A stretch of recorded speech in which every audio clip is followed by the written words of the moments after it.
This is a tutorial for Remind.com. I chose this resource because it is a safe method of communication. It is easy to set up and use, and all personal information remains completely confidential.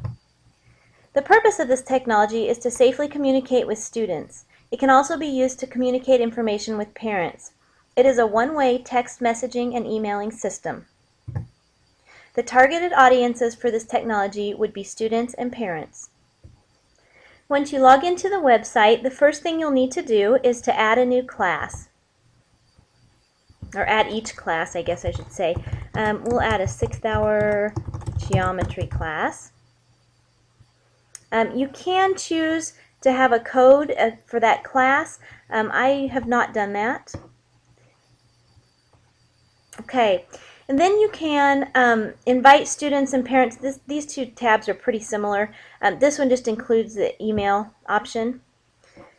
I would pull this up on my smartboard and have my students do this in class if they want to. They could enter this phone number, which is not my cell phone number. It's just some random number, but that's kind of the one of the highlights to this is that they will never see my actual text or my actual phone number for my cell phone, and I will never know theirs. It just connects us anonymously, and then they will need to text this message to me. Their second option is to sign up for an email message, and their parents could do either one of these options as well, so that the parent can also receive any reminders. Okay, once they've signed up, I'm going to go back to this class because this one has a subscriber who has signed up. Then I can send any message I want. Remember the Chapter 3 quiz Wednesday. And it's as simple as typing that and hitting send, and anybody who has subscribed will get that message within seconds, either to their phone or to their email. Another option, if I go down here, I can see any messages that I have sent and on what day and on what time. This one, for example, shows that I sent it at 6:19, and when I went to send that one, I got a message that popped up that said, "This is kind of early to send a text message. Are you sure you want to send it?" And I hadn't really thought about the time of day. So there is another option. Remember Chapter 4 quiz or something. If I send a message, I can schedule it. So I can schedule it at 4 a.m. Or I can type it at 4 a.m. but schedule it maybe not to send until 8 a.m. So let's go with, oops, we need to pick a new day. Let's say I want to send it tomorrow morning at 8 a.m.